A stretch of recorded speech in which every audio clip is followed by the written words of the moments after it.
Session. Good morning, everyone. Welcome to the second day of Nordic Kai or Kai Nordic. And this is the second session of the day.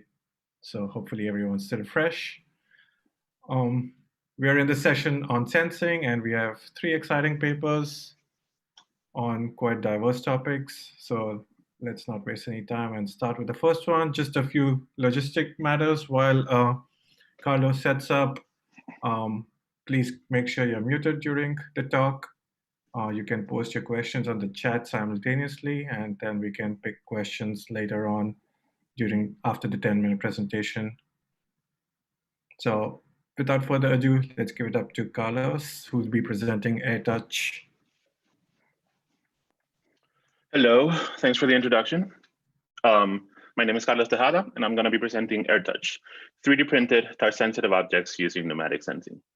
This work was made in collaboration with Ramakers, Sebastian, and Dan Ashbrook.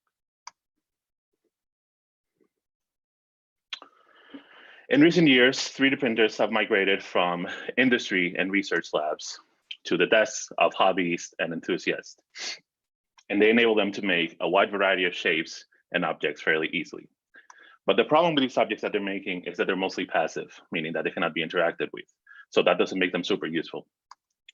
So to tackle this, researchers have explored the different techniques to enable fabrication of interactive objects. The problem with these techniques that NBU proposed, though, is that they're pretty hard to implement. They require some engineering expertise that novice designers and hobbyists might not have. For example, some techniques require assembly efforts. These vary throughout the literature, from requiring them to assemble custom circuits inside a 3D printed shell to requiring them to use complex fabrication techniques like silicon molding. Other techniques require the calibration of machine learning algorithms, either per object or per user, to enable these interactions. While others generally limit how these objects can be used, either by limiting where the interaction can take place or by adding disrupted features out onto the object's geometry. So inspired by these limitations, we came up with AirTouch, a technique to fabricate touch-sensitive objects. Objects fabricated with AirTouch require no assembly of parts or circuits, nor calibration of any machine learning models. They're printed using single material consumer-level 3D printers and minimally disrupt the object's geometry. So how does this work? AirTouch makes use of some basic principles of fluid dynamics. A familiar example would be covering the end of a garden hose with your thumb. The more you cover the end, the faster the water shoots out, right? So what happens here is that your thumb is reducing the discharge area, which is making the internal pressure inside the hose to increase, making the water come out faster. So we adapt this concept into fabricated objects. Instead of having one big opening, we have multiple small openings throughout the object. Covering one effectively reduces the total discharge area of the system, similarly to the hose, and we get a pressure increase.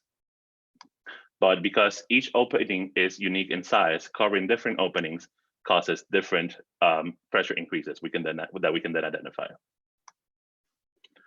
To test our technique, we constructed an experimental setup. This setup was made up of an air compressor to pump air inside the objects, a pressure sensor to sense the changes in pressure inside the objects, a computer to identify these interactions, and then our fabricated objects. Here, we wanted to have as small as possible openings in order to disrupt the original geometry the least. So we made use of a Formlabs Form 2 to print our objects. These resin-based printers have super high accuracy, super high resolution, sorry, and they allow our designs to be airtight. So with AirTouch, we modify the interior of the object, embedding a structure that disperses flow out onto the surface. This structure has 3 main parts. One is the cavity, then the tubes, and then the outlets. Here we see the structure highlighted in blue. Beginning with the cavity, we use spherical cavities 30 millimeters in diameter inside our objects. Because all objects share the same cavity size, means that we can then reuse the same pre-trained machine learning model throughout different objects. We then have our tubes. So we make use of cylindrical tubes to connect the cavity out into the outlets. These tubes are 5 millimeters in diameter, which were a compromise between printability and size, since smaller sizes did not print very reliably. And finally, there are the outlets, which we see here highlighted in red. These outlets are placed wherever you want to enable touch sensitivity. They're very, very small, so they don't disrupt the object's geometry at all. And when you cover them, the pressure increase that we see inside the object varies depending on the area of the outlet. So to get our final outlet set, we experimented with different steps between neighboring outlets and got the best performance using 0.1 millimeter square steps in the area. This gives us 12 outlets from 0.6 to 1.5 millimeters, which we see all here next to a €1 coin for scale. And then when we cover these outlets, we get these pressure readings inside the object. Here we got the pressure in kilopascals on the y-axis and the area of the outlet in millimeter squares on the x-axis. The two main takeaways from this picture is that how linear this relationship is between these two variables and the separation between neighboring outlets. So then we wanted to figure out how well this technique performed. So to do so, we printed 4 objects varying in geometry and in outlet configuration. Then we pre-trained a machine learning model per each using 1 instance per touch location. We then cycled through all of the locations in each object, recording the predictions, and repeated this process 4 times. The objects that we used were a Stanford bunny with 4 outlets, an interactive bar chart with 12 outlets, a grass sensing cube with 6 outlet combinations, and a color hue selector with 12 outlets. And the results that we got were these. So for the Stanford bunny and the interactive bar chart, we got 100 and 95.5% accuracy respectively. And for the grass sensing cube and the color hue selector, we got 91.6 and 97.75 accuracy. We then build some example applications to illustrate our technique's potential. We show 4 of these in the paper, but here in the interest of time, I'll only show 2. One of them was a interactive bar chart like we saw before. Here we plotted the accepted and rejected papers from CHI, WIST, and TI for the past 4 years. So when the user touches one of the bars, the companion application displays more information about the given conference.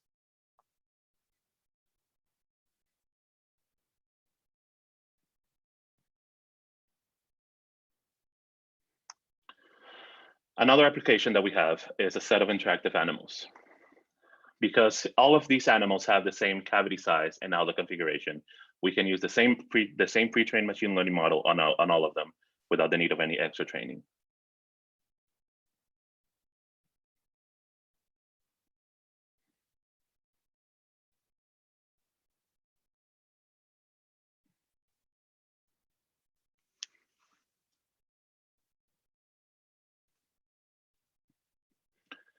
Our technique has some limitations, however.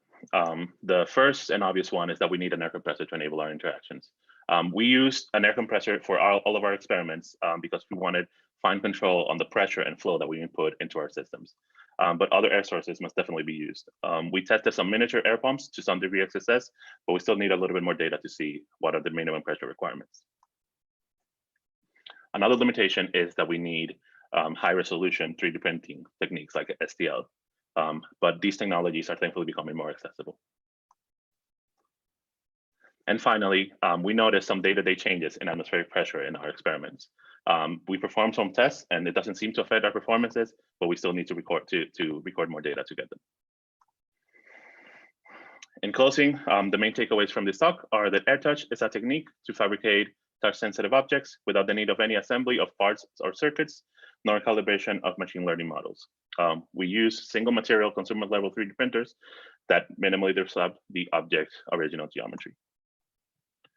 Thank you so much for listening, and I'm happy to take any questions.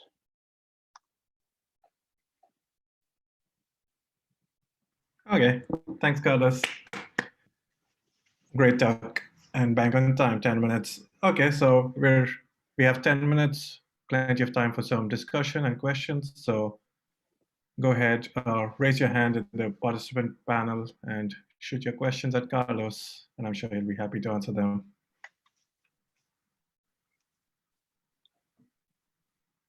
And as we know, with online meetings, there's always some delay between end of a talk and participants asking questions. So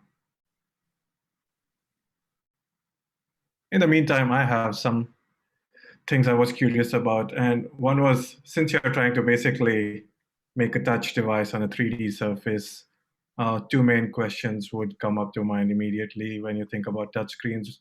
Compare them to touchscreens is aspects about latency and resolution. So do you have some information about how this affects your technique in terms of how fast the recognition can work and how densely you could basically put touch targets together? On latency, it takes like half a second or so from the moment you touch the object to the moment you recognize the interaction.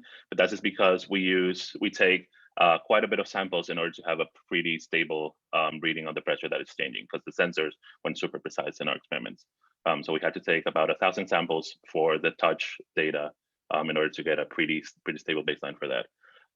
Upon resolution, we can only enable 12 locations as of right now. So you can imagine that is way, way below that of touchscreens and stuff. But I can see this being improved with fairly easily. So what's the main factor prohibiting higher resolution? Is it because of the pumps itself or the fabrication technique? So we experimented some lack in performance by when we added a lot of outlets. So having super big outlets in our system made the smaller ones not to be recognizable as much. So there's still some finessing that could be done regarding the outlet changes to find a specific area step that would increase the number of locations that we can enable. Oh, okay, sounds good, thanks. I guess, yeah, you still can't use it comparatively compared to like a touchscreen due to the latency and resolution, but I think for the area of 3D object sensing, there's still a vast number of applications that don't require that high resolution or immediate output. Yeah, right. Okay, let's see if anyone else has any questions for Carlos. Anyone from the audience? Clement has a question. Clement, you can go ahead and unmute yourself and ask Carlos a question if you'd like. Or two. Okay, Clement's mic is not connected, so I could ask a question on behalf. So Clement asks or wonders whether this sensing method could also work with flexible 3D printing materials.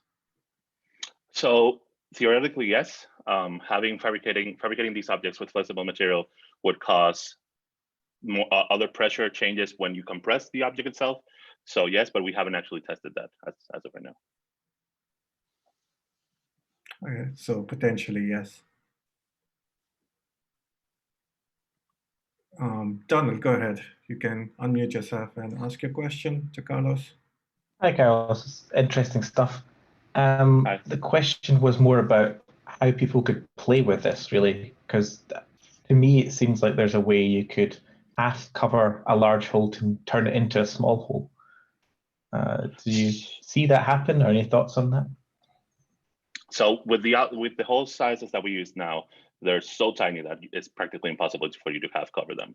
I don't know if you remember on the €1 slide, the biggest that we have is a diameter of 1.6 millimeters. So you could try, but it's pretty hard for you to half cover them. If you would manage to half cover them, the pressure increase would be different. So there could be some play there, but I think a more interesting approach would be to increase the number of holes that we have while still maintaining the small size, so guaranteeing full coverage.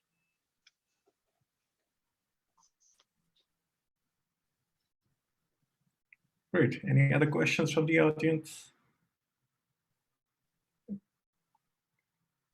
In the meantime, Ichi, you could go ahead and set up your screen sharing for the next talk. We still have a couple of minutes for question in case anyone has any itching issues they want to discuss.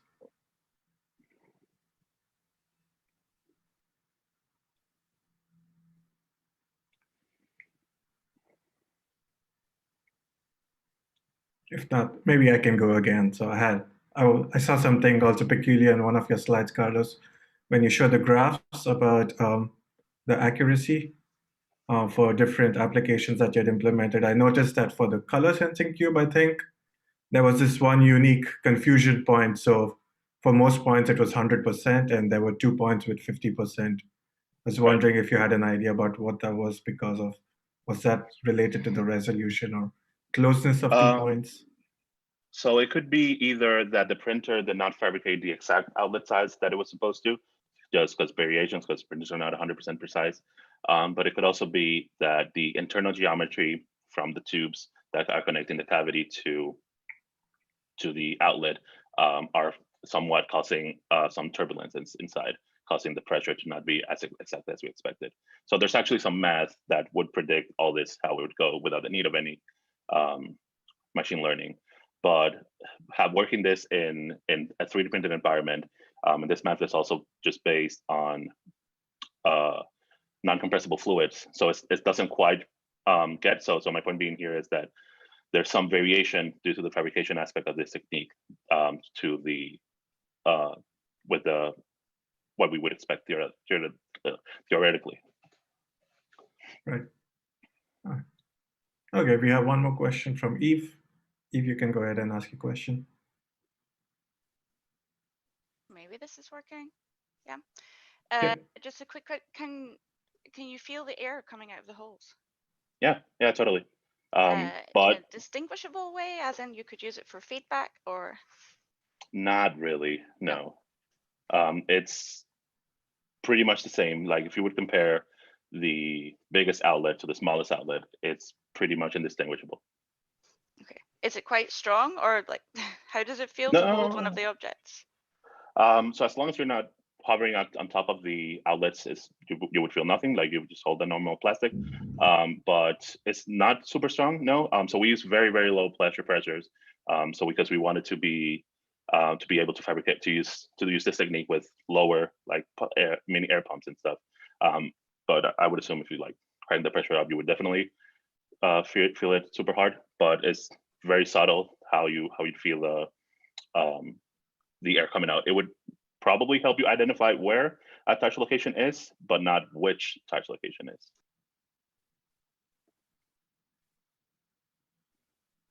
Nice. Really cool work, Carlos. Okay, let's thank Carlos one more time. Thank you. And our next talk is by Ichi from Aalto University, and he'll be talking about button simulation and design. Okay, thanks for introduction. I'm Ichi, a PhD student from Aalto University, and I'm going to talk about button simulation and design via FDVV models. And this work is a collaboration with Sunjun Kim, Byungjoo, and Antti Oulasvirta. Sorry. Our work introduced a novel model for describing the tactile characteristic of push buttons. And our model extended from current force displacement models and include vibration and velocity dependent properties. Here is an example. I will talk about more details later. With this model, we implemented an end-to-end simulation pipeline, and which means from capture the tactility of button to model fitting to controlling and physical simulation. The final result shows that simulation based on our new model achieve higher realism, and also many interesting applications are allowed. Above is the core concept of our project. Then let's begin with the background. Button is the most ubiquitous input component. Different buttons have distinct haptic characteristics, which is also called tactility. This tactility affects users' preferences and also their working performances. However, the current button design process is very costly. The manufacturers have to prototype button samples in order to do some tests. So our goal here is to enable button simulation and design from pure software and with very little cost, which is actually quite challenging. From simulating a button, some sort of mathematical model is definitely needed. Previously, the model is force displacement curve, which try to capture the resisting force measured at different displacement of a press. For example, the x-axis here is the displacement, while the y-axis is the force. And this graph describing the tactility of this particular button. Here's a comparison of two common types of button, just for you to have a better intuition how to read the figure. The curve on the left side is a tactile button. Most laptop keyboards or standard keyboards belong to this category. It has a rapid change of force in the middle, so you will feel there's a snap sensation. And this button on the right is so-called linear button. The force is linearly increasing along the depth, so it's more smooth. If you're a gamer, the famous cherry red and black are this category. So this kind of force distribution curve does show the distinct feature of button. However, the fundamental issue is that it's not complete. For example, the vibration in the snap point and the velocity-dependent properties are missing. Hence, simulation based on this kind of model will lead to inaccuracy. Previous works for simulating buttons are usually based on this kind of model, so they are limited to render only the linear buttons, and it's hard for them to handle buttons with snap points. Also, the user's perceived realism is never tested. To solve the issue, a new model is needed. Extended from the problem, there are other two engineering bottlenecks. One is the insufficient simulator frequency and resolution. The other is the insufficient control. In this work, we are going to introduce a model simulator separation control. Our goal is to introduce a better model for buttons and achieve higher fidelity simulation based on the pipeline. Additionally, a set of novel applications are enabled. Let's move on to the simulation pipeline. I'm going to go through the button capture, the modeling, the simulator construction, and also the iterative compensation. First, we capture the button profiles by measuring with human presses. A force sensor is attached in the fingertip for detecting the force, while a microphone is detecting the vibration sound wave. Markers are also attached on a keycap for the camera tracking system to capture the displacement. To synchronize the data from the sensor and the data from the tracking system, IR LEDs will be activated before each measurement. After collecting a bunch of raw data, we then needed to convert them into models. There are two major things happening here. The first one is a set of filtering and resampling to synchronize the data from microprocessor and the camera. This is an example result. Each frame is a force displacement responses under a certain pressing velocity. As you can see here, the velocity does play an important role to determining the force responses. After this step, there are many parameters, around 800 parameters, for describing just one button. That will lead to inefficient design inspiration. The solution here is a low-dimensional representation. We introduce B-spline fitting here. The concept is to pick some control points on a line to represent the whole curve. The idea raises another issue. How are we going to design the number of control points? We apply Bayesian information criteria to judging the goodness of a model. The idea is that lower BIC value is a better fit of model. Please read the paper for more details.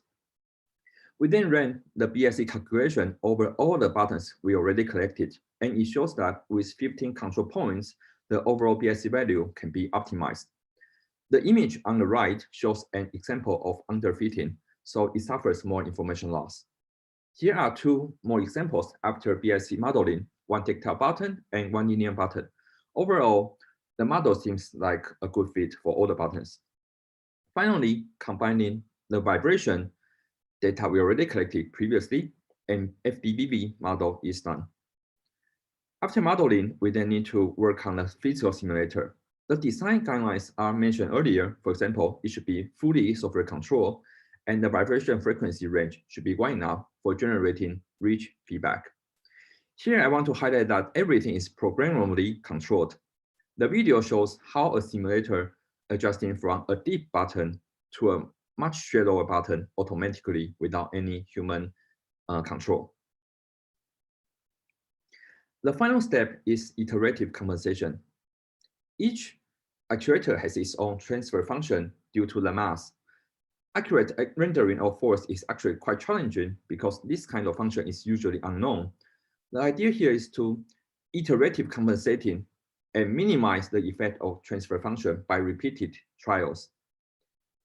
Every time, we will start by a series of random actuation signals to drive the motor. Then we press the button with force sensor on the fingertip. The force sensor will detect the force at each displacement point. The microprocessor then calculates the error and then adjust the signals accordingly. Most of the time, the error will be minimized around 10 places, which only took about 30 seconds. So this is a very simple yet effective solution. The last step is to linear interpolating the signals so that we can have a wider range of signals that are corresponding to wider range of velocity levels. As expected, the actuation signals exaggerated as the velocity increases for compensating the effects of mass. So up to this point, I've already quite quickly gone through the pipeline, and all the data and the actuation signals of 6 very common buttons are released on our project page. We ran a 12 participants user study for comparing the realism of FD models and FDVV models. 6 buttons are tested, including 4 very common 4mm gaming mechanical buttons, the famous Cherry MX series, and also 2 rubber dome buttons with various depths. The participants were asked to rate the realism between the target physical button and the simulating buttons. Both FDVV models and FD models are rendered. For all the buttons, the new model results in higher perceived realism.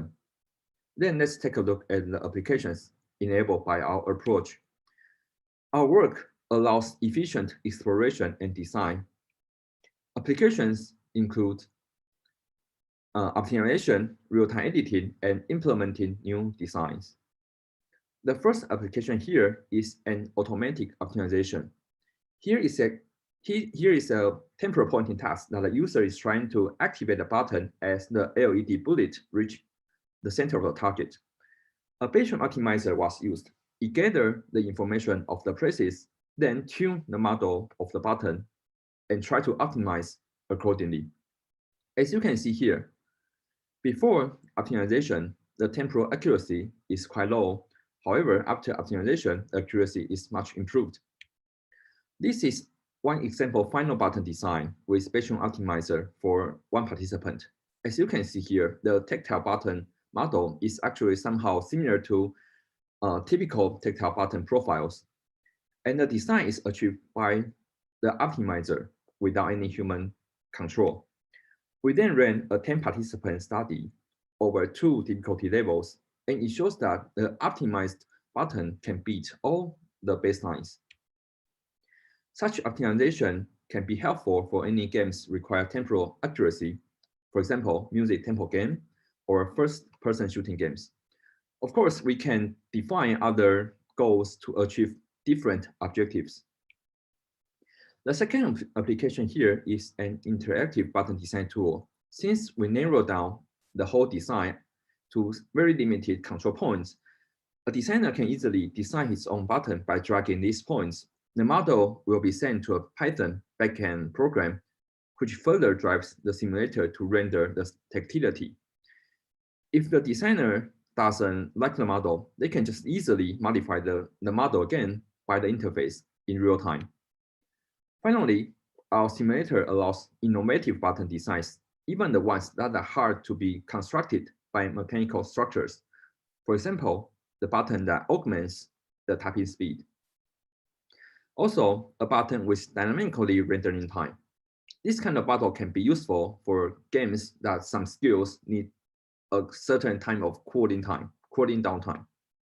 Also, this button has non-Newtonian fluid properties. It could be a possible design for avoid error triggering. To conclude, we introduce a novel model which has vibration and velocity-dependent responses. We also present an end-to-end simulation pipeline. We contribute the model, the implementation, and a set of design tools for the community.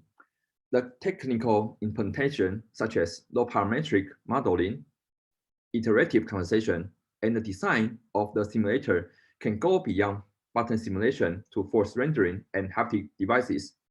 all the materials, including the data, the simulator construction, are on our project page. There are many things for future research. For example, a more clever approach to replace the iterative compensation, and also the vibration sound wave can be handled better. There are also much more applications worth exploring for future. This is all my presentation. If you want to learn more details, please visit our page, and I'm happy to take questions now. Thank you. Let's thank Ichi with a round of applause. Thanks, Ichi. Excellent talk. Okay, we have 10 minutes for questions, so raise your hand up or shoot them in the chat window, and Ichi will be happy to answer them.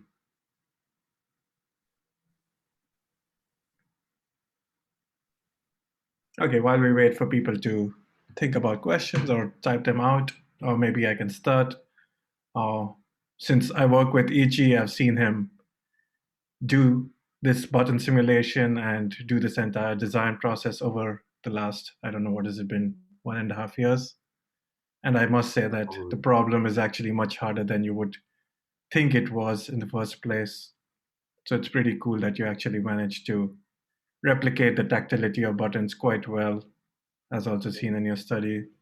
One thing I was wondering about was when you were talking about the technical aspects, you talk about the BIC and that you finally found out that 15 sampling points were enough to get the accurate curve. I was wondering whether you also thought about adapting this based on the type of button. So for example, for a linear button, you might need a lesser number of sampling points as compared to another button type, for example, the MacBook One. Yeah, that's for sure. Like different buttons might have different optimal control points. For example, if a button is like much shorter, then probably control points will be less, and also linear buttons because the model is rather straightforward, so less control points could be enough. So what we did is we just put all the data collected before and just ran, try to get one that space for every buttons we have already collected. But I agree that for different buttons, then different control points, like even less control points, could be even better to simplify things. Yes. Thanks. Barry, go ahead. Hello, thanks. Lovely paper. I must admit to being a mechanical keyboard geek, so I kind of liked it from that angle. And on the keyboard discussing internet, you can find endless discussions about different keyboard switches, but it's all discussed very subjectively. So I kind of love this way that you can actually kind of look at it and say, oh, actually, the performance is objectively different in different keyboard switches, which is great. My question is, I got quite excited about the idea of like putting this actually on a screen. You know, at the smallest, of course, you could just have a screen the size of a button, which I've seen, but you can, could it scale to like a bigger, like a pull screen, so that you could actually have an interactive device where you actually also have like the push modality as well as the screen modality? Sorry, I didn't quite catch the question. Could you elaborate? Could you put your haptic kind of push system and actually put a whole display on top of it, so that you actually, you know, when you've got a touch display and you push a button on the touch display, you would get something like your button kind of response? Well, if I understand correctly, you are asking, could we make the whole design for virtual buttons, for example, on a touch screen? Well, I think yes, partially, because in our work, we kind of like capture the tactility of push button in two parts. The first part is the force, and the other part is the vibration. And rendering force on a flat touch screen is not feasible. However, the tactile properties we measure from real buttons could be simulated using mobile phone or other just one vibration motors that could be enough. But I believe there are, for example, you have to amplify the vibration for making more tactile or other kind of processing. But I think that's doable. And I believe there are also other researchers try to augment the tactile properties of touchscreen buttons. However, that's not really the key contribution of work here. Thank you so much for the question. One of the co-authors, Sunjun, is also here. And since we are online, we have the unique opportunity of also inviting him on stage to answer the question. Yes. So Sunjun mentioned he might want to add something. So go ahead, Sunjun.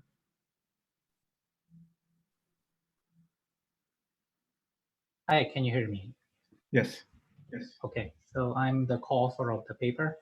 And if I understand the question correctly, can we augment the key feeling property on the screen? Am I right, I guess?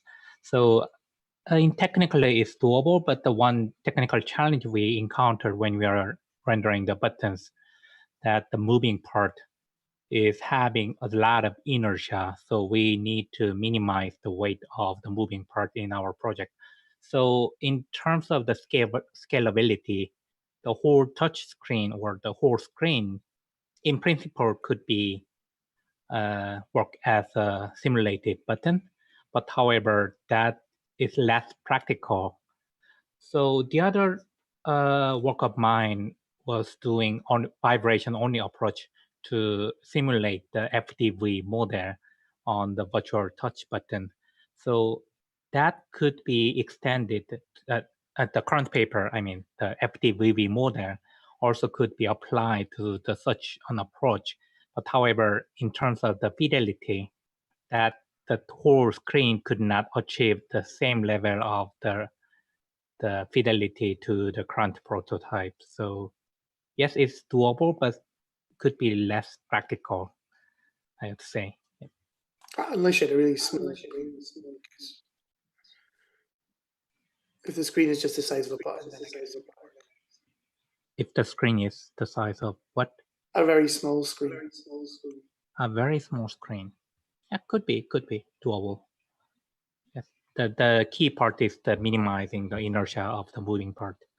So if the weight is in some range, then it could be possible. Okay, thanks, Sunjun. Anyone, any more questions to add to that? In the meantime, Pedro, you could set up your screen sharing as well. Okay, we have another question. Go ahead, Hyung. Yeah. Hi, I'm Hyun Kim at the University of Copenhagen. Very interesting work. And I was wondering if you thought of simulating the appearance of buttons. Like, I guess the appearance of buttons, like size, the shape, the texture, can affect the performance. And then yeah, then I wondered, like, if you have thought of simulating them. Yeah, I believe there's some correlations between the shape or the visual feedback of the button will affect the performance, and also actually the sound will also affect how people feel about the tactility. However, that's not we are aiming here. They are already out there previous work, and if you search it, I believe they are rich information online. However, in our case, we actually try to just focus on the haptic parts only. And even in our study, we try to occlude the user's visual feedback and also their audio feedback, just so that they can only compare the tactile properties only. So yeah, in short, I think that would certainly affect, no matter it's visual detection or hearing or hearing, but that's not our goal here. Thank you for the question. For a side note, the hardware or the shape of the keycap could be also be parameterized, so we can apply the same Bayesian optimization to the key shape as well. So it could be another good future work for us for applying the different shape, the effect of the shape on the different task. That would be also an interesting task. Okay, great. Let's give it up to Ichi and Sunjun and the other co-authors one more time. And we can welcome our next speaker, Pedro, who will be talking about ambiguity as a resource to inform proto-practices, which is, this paper is actually a Tokai contribution.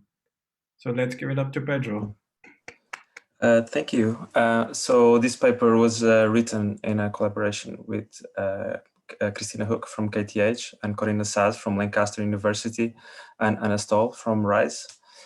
And so many people these days use a variety of wearable tracking devices to track their sleep, their number of steps, their mood, their calories, and so on.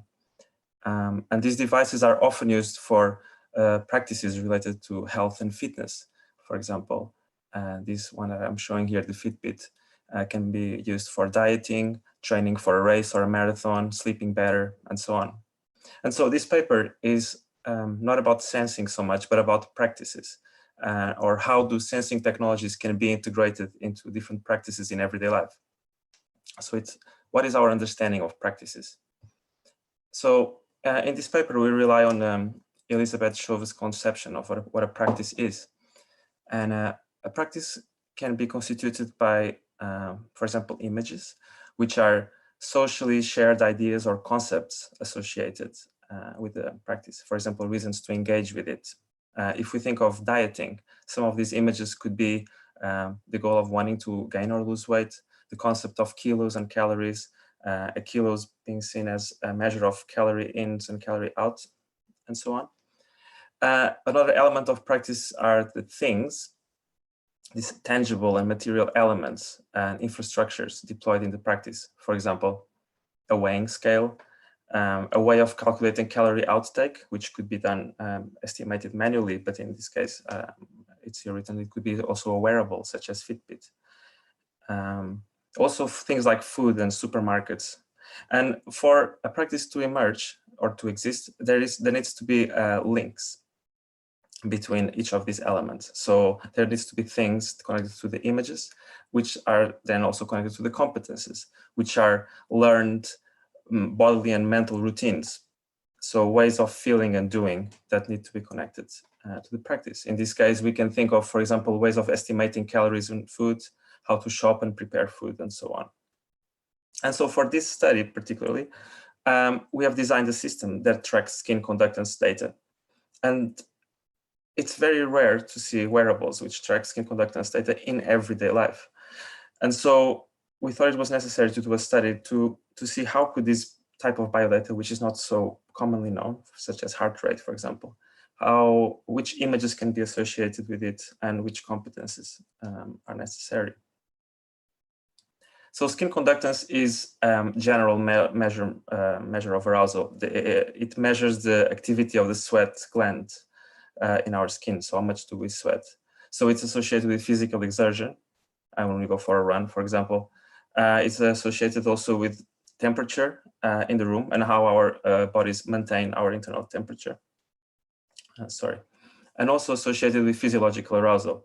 So how excited we are, how happy, how angry we are. It causes changes in the sweat glands, even if we are not always able to feel it ourselves. And so we have been working on the space of bodily data for over a decade, and throughout our research process, we have developed a system we call Effective Health, or rather many versions of this system.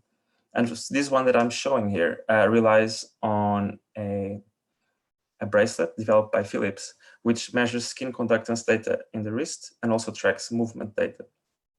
And we display skin conductance on a color scale, blue to red.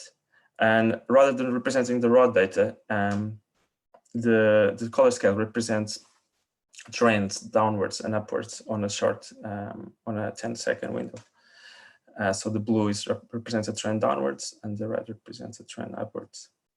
Rather than giving context for users to interpret, for example, saying this, the red is maybe connected with an emotion or to physical exertion, we let the users make that decision themselves, and they are able to tag the data in different ways.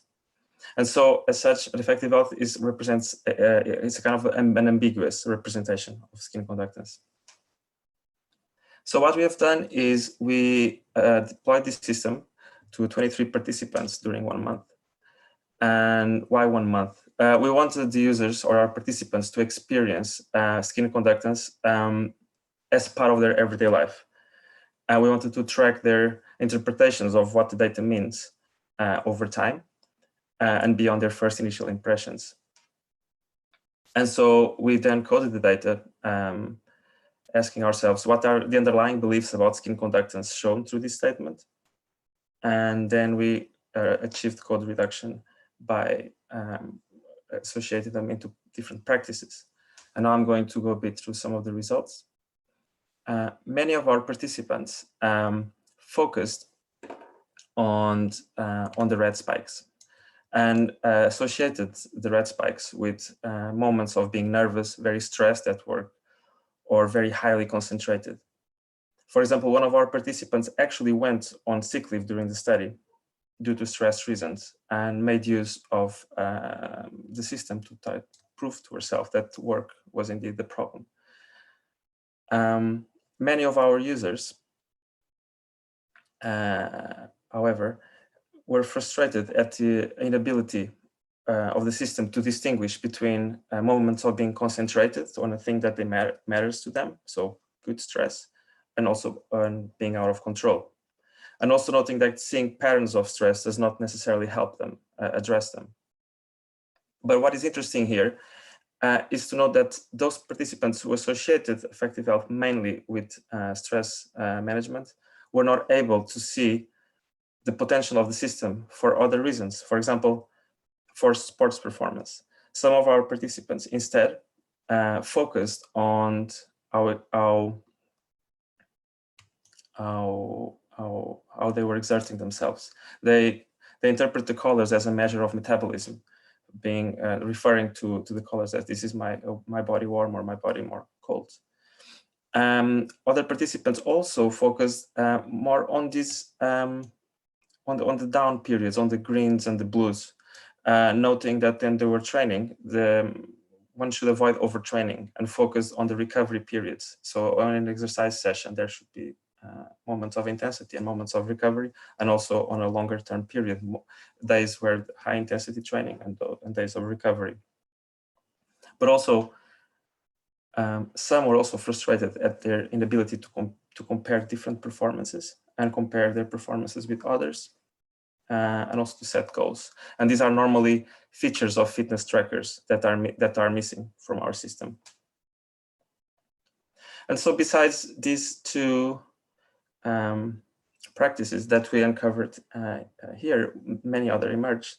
For example, some of our participants use the system as a way of narrating past events in their lives, like interesting moments, reminiscing on a barbecue. They have done a weekend where they met lots of friends.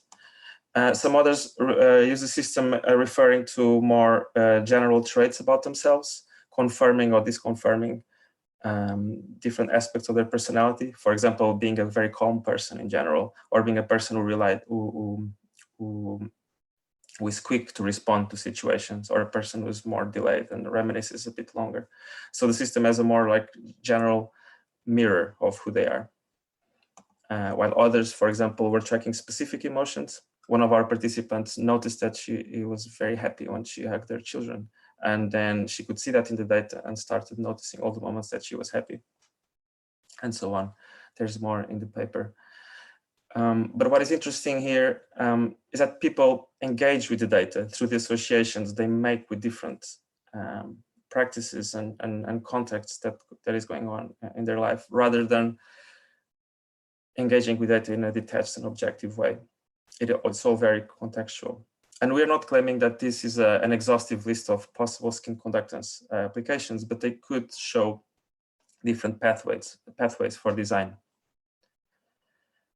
Finally, what we conclude from our study is that it is a fruitful path especially for immature technologies or novel contexts or unexplored design spaces when there is a novel sensing technology or something that we don't understand, to provide an ambiguous design first, to explore the design space, and then instead of just focusing, use the result instead of just focusing on designing the technology, to consider the whole practice. So for example, if we were to design for the concept of recovery in sports with skin conductance, we will need to work on the images, that there is an optimal level of exertion, that there is something like overtraining.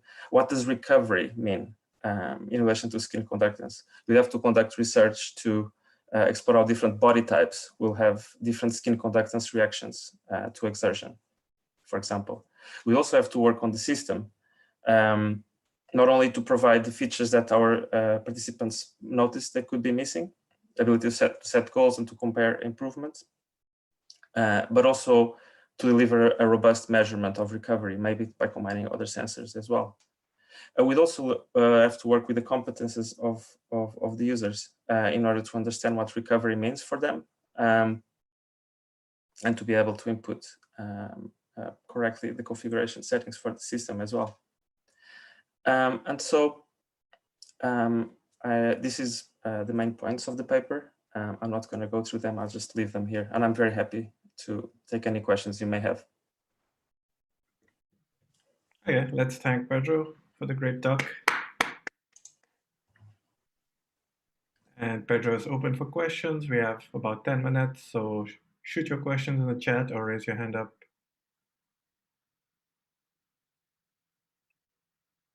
In the meantime, I'd like to maybe start off with some questions.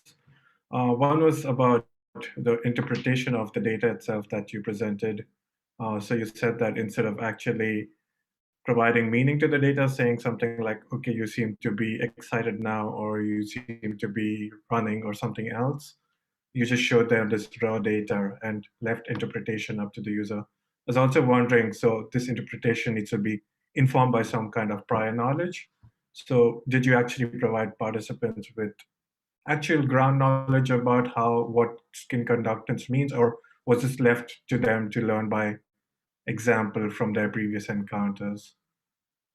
And so we said to them that we're going to give them a system that is able to mirror different aspects of their bodily of their body, and so we didn't give them so much context as a starting point. But I would also not. We have you said we show them the raw data. We also don't show them the raw data. We had a very simple algorithm, but that was quick to react to real-time trends. But also we went through a process when designing the system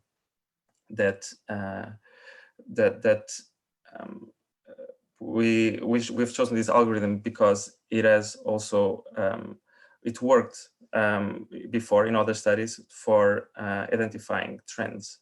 So it's not just the raw data. The raw data of skin conductance varies quite wildly for person to person, and it would not be good enough to deploy to participants.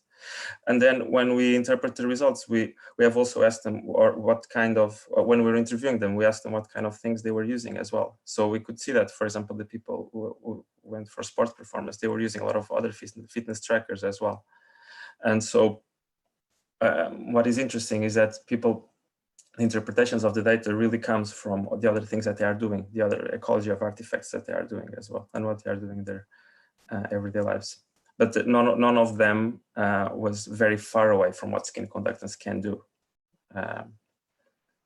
as well. What's the real physiological meaning behind it? It's just that it's a signal that can be interpreted also in so many ways.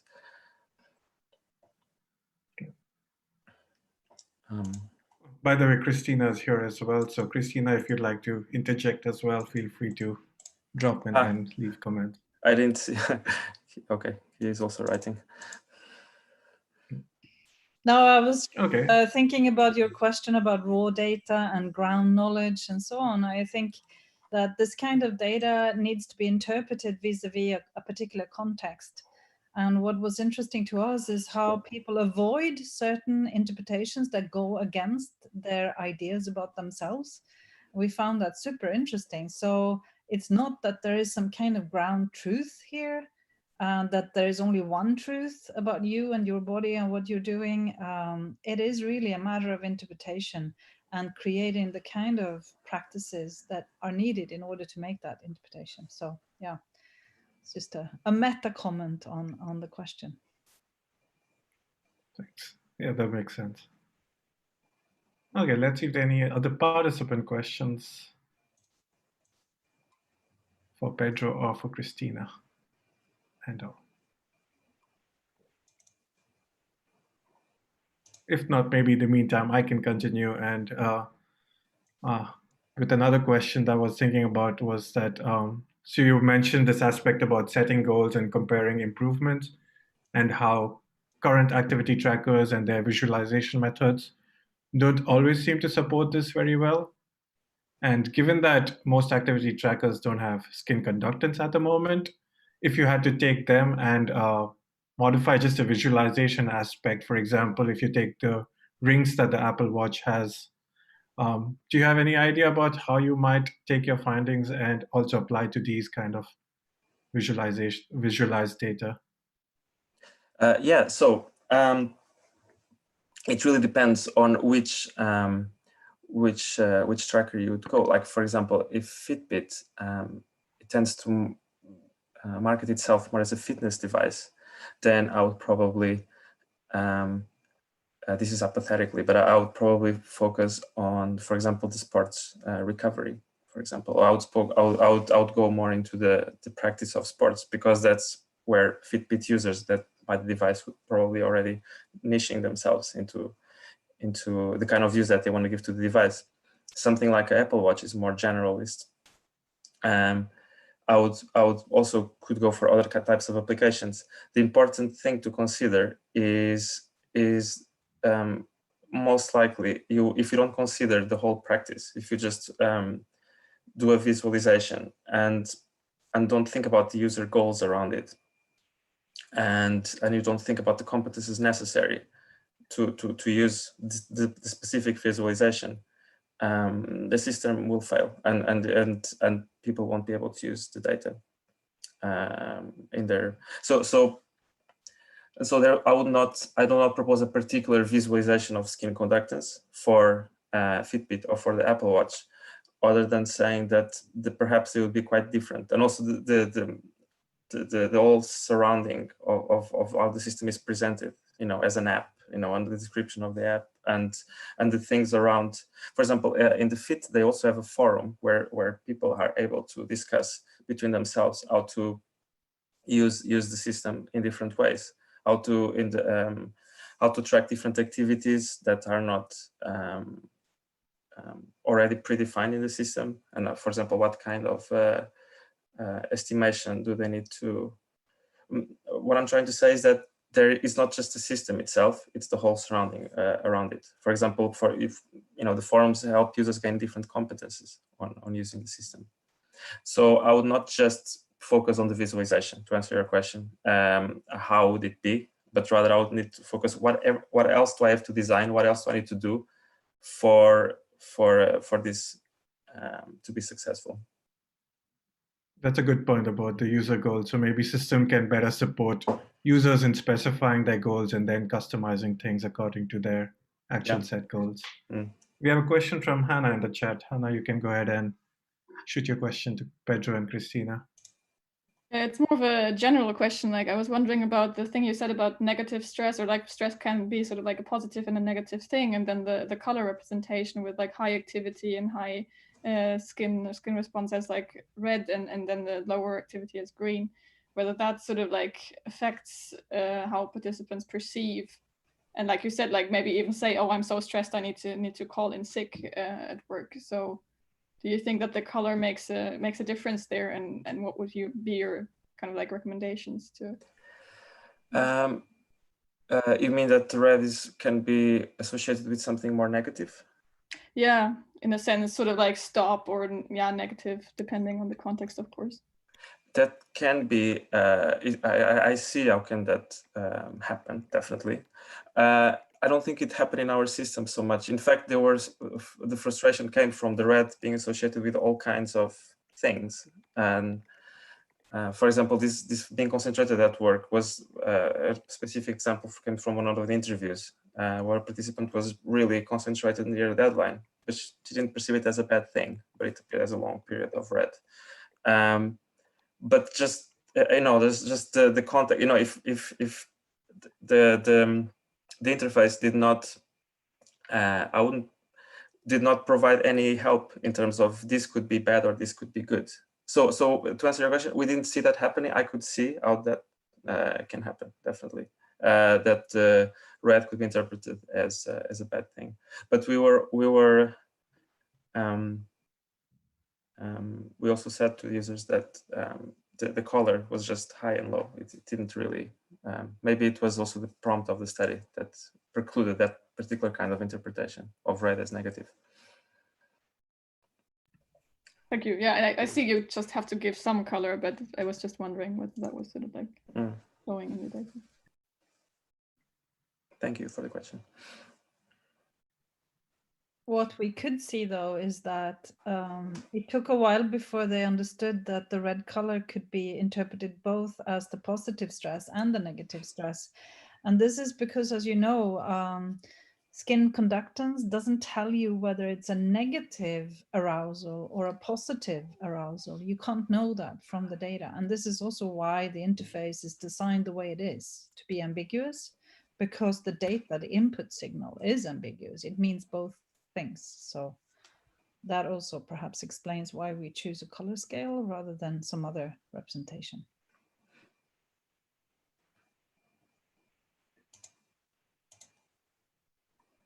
Okay, great. If there are no other questions, we can thank Pedro and his co-authors one more time. Thanks, Pedro. Thank you. And all the other speakers in the session. Those were very interesting ones. And all the participants for insightful questions. Okay, with that, we conclude the session on sensing and hope to see you all in some of the other sessions for the rest of the day.